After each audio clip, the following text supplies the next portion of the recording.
በአህጉራችን አፍሪካ በ2025 ስማርት ወይም ቤስት ሲቲ የምንላቸውን ከተሞችን በዚህ ቪዲዮ ላይ በደንብ አድርገን እናያለን። በዚህ ቪዲዮ ላይ ብዙ ታሪክና ብዙ አስተማሪ ነገሮችን ታገኛላችሁ ብዬ አስባለሁ።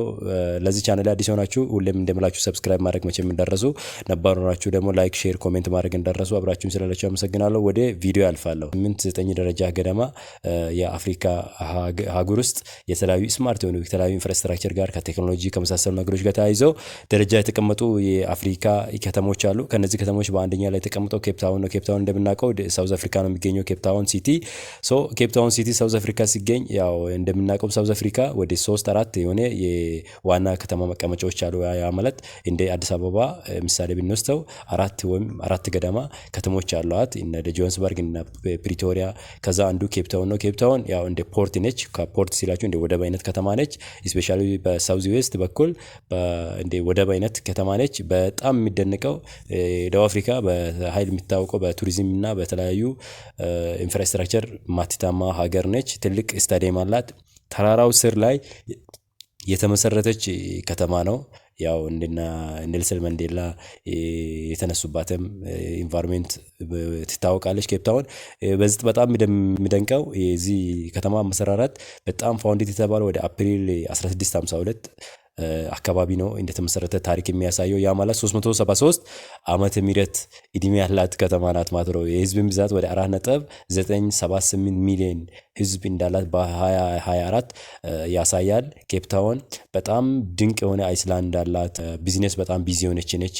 በተራራው ተከባ የከተማ ገጽታ በጣም የሚያስደንቅ ከተማ ነች ማለት ነው ኬፕ ታውን። ስለዚህ እነዚህን አጠቃልላ ኬፕ ታውን በዓለም ከተሞችም ውስጥ ወደ 16ኛ አካባቢ ትቀመጣለች። በጣም የሚደነቅ ነው። በአፍሪካ አህጉር ካሉ ከተሞች የማትወዳደር ከተማ ናት ማለት ይቻላል። ኬፕ ታውን ይህን በመያዝ ወደ አንደኛ ደረጃ ተቀምጠዋል ማለት ነው። ሁለተኛ ላይ የተቀመጠው ኪጋሊ ነው። ኪጋሊ እንደምናውቀው የካፒታል ሲቲ ኦፍ የሩዋንዳ ካፒታል ሲቲ ነች። ይሄ በጣም ታሪካዊ ነች። ኪጋሊ በጣም የዘመነ ኢንፍራስትራክቸር አለ። ስፔሻሊ በቴክኖሎጂ በአርት እና የተለያዩ ከተፈጥሮ ጋር ተያያዥነት ያላቸው ታሪካዊ ነገሮች አላት። ያው ይሄንን ሀገር ስናነሳ ሩዋንዳ በጣም ድንቅ ሂስቶሪ አላት። ስፔሻሊ በጄኖሳይድ ተያይዞ በ1994 ትልቅ የሆነ የዘር ጭፍጨፋ የተደረገበት ሪሶርስ በጣም የሚያሳዝን በሚሊዮኖቹ ያለቁበት ነው። ግን ከዛ በመነሳት ተገዛ ተንሰራርቶ እቺ በጣም ሴፍ ኤንድ ክሊንስት የተባለ በአፍሪካ ውስጥ በጣም ለመኖር ምቹና በጣም ጽዱ የሆነ ከተማ ነው። እኔም ሳየው በጣም ተደንቄያለሁ። ይሄ ከተማ በሁለተኛ ደረጃ ተቀምጧል እና እኛም ከዚህ ትምህርት በመውሰድ ያው እኛ ያንዴ ባንጨፋጨፍም በሂደት ብዙ ጊዜ ጥቃት የተፈጸመን ስላለው እኛም ከዚህ ትምህርት ብወስደን መጠፋፋት ለማንም ስለማይጠቅም የተሻለ ነገር የተሻለ ሀገር የተሻለ ከተሞችን እየገነባን ይገኛል። ደግሞ እንገነባለን ብዬ ነው ተስፋ የሚያደርገው። ጠቅላላ ኤሪያ ወደ ሆሪዞንታሊም ቨርቲካሊም ወደ 730 ኪሎ ሜትር ፔሪ ስኩዌር ገደማ ከተማ ስፋት አላት። በጣም ሰፊ ነው። በዛው ላይ በጣም ጽዱና እንዳልኩ ክሊንና በጣም ሴፍ ነው። በ1907 እንደተመሰረተ ነው። ያ ማለት 118 ዓመተ ምህረት እድሜ ያላት ከተማ ነች ማለት ነው። ኪጋሊ የሩዋንዳ ማለት ነው። ሶስተኛ ላይ የተቀመጠው ናይሮቢ ነው። ያው የጎረቤታችን ናይሮቢ ነች። የኬንያ ካፒታል ሲቲ ስትሆን ያው በብዛት ናይሮቢ የሚታወቀው በተለያዩ በናሽናል ፓርክ ናይሮቢ ናሽናል ፓርክ በጣም ይታወቃል። በተለያዩ የዱር እንስሳትን በማቀፍ እናው ደግሞ እነዚህ ቀጭኔ እነዚህ ዚዮን የመሳሰሉ ትላልቅ የአፍሪካ ውስጥ ድንቅ የሆኑ የቱሪስት ሳቢ የሆኑ እንስሳቶችን በማቀፍ ትታወቃለች። ይህንን በመጠቀም ደግሞ የቱሪዝምም የትልቅ የገበያ ወይም የማርኬቲንግ ከተማ ነች። አመሰራረቷ የሚገርም ነው። የሬልዌይ ካምፕ ነች። ያ ማለት እነዚህ የባቡር የትሬን የመሳሰሉ ነገሮች ካምፕ ነበረች 1899 አካባቢ።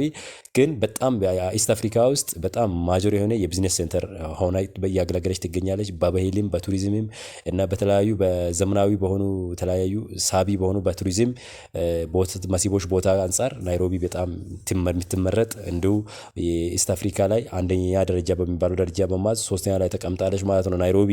አራተኛ ላይ የተቀመጠችው እቺ የኛ ጎረቤቷም እሷም ግብጽ ካሮ ነች። የግብጽ ካሮ እንደሚታወቀው ያው የናይል ሪቨርን በመጠቀም በጣም የለመች ትላልቅ የቱሪዝም መዳረሻና ትላልቅ ሙዚየም አላት አካባቢ ነች። ከዛም ባሻገር ደግሞ ያው ጌዘር አይስላንድ የምንላቸው የመሳሰሉ በፓይራሚድን በ26ኛ ሴንቸሪ ኦልሞስት አይኮኒክ የሆነ ፒራሚድ ገንብታ ለህዝብም ለሀገሯም ትልቅ ታሪክ አሻራ ጥላ ያለች ሀገር ካሮነች ያው ከኛም ሄደው ናይል ወንዝ በመጠቀም አስዋን ትልቅ ግድብ አላት። የኢኮኖሚያም እንዲሁ በሚሊቴሪም በአፍሪካ ደረጃ አንደኛ ደረጃ በሚባለው ደረጃ ተቀመጠች።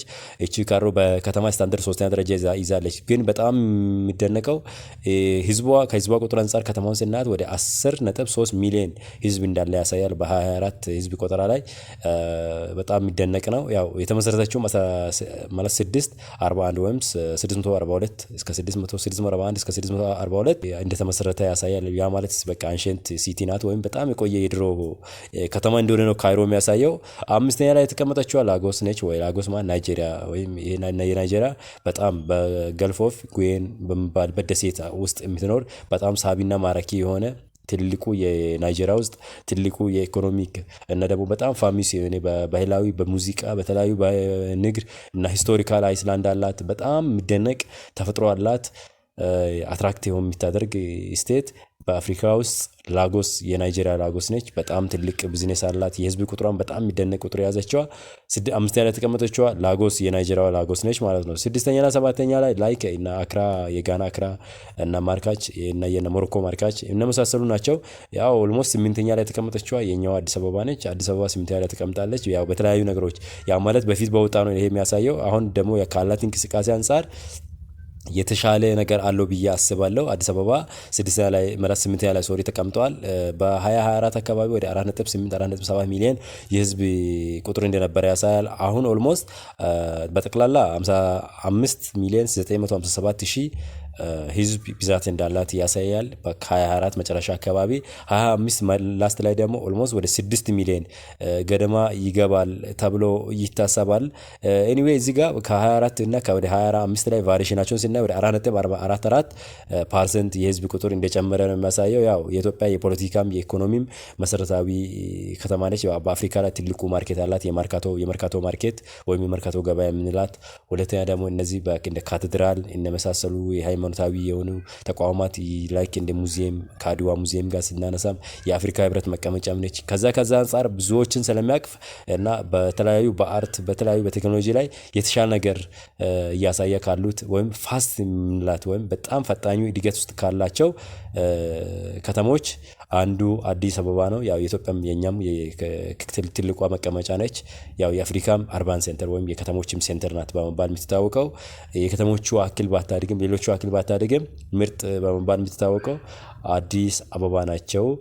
እነዚህን ሲያወጡት ያው ብዙ ነገሮችን አክሎ ነው የኤዱኬሽናል የአቅም የፖለቲካ የቱሪዝም የአርት የፋሽን የመሳሰሉ ነገሮች ብዙ ነገሮችን የማርኬቲንግ እነዚህን አካለው የቱሪዝም አካለው ነው ሁሉንም ነገር እነዚህ ፐርሰንት አወጡት። እኛም አሁን መጥፎ አይደለም የተሻለ ነገር አለው።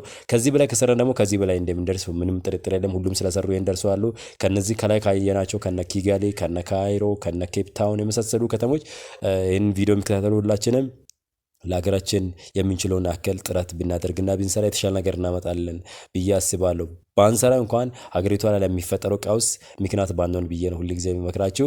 ይሄ ከዚህ ቪዲዮ ብዙ አይነት ትምህርታዊ የሆነ ነገር እንዳገኛችሁ ተስፋ አድርጋለሁ። ይህንን ከወደዳችሁ ላይክ፣ ኮሜንት፣ ሼር አድርጉ። ጥያቄም ካላችሁ ጥያቄ አስቀምጡልኝ። አመሰግናለሁ። ቸር ቆዩልኝ።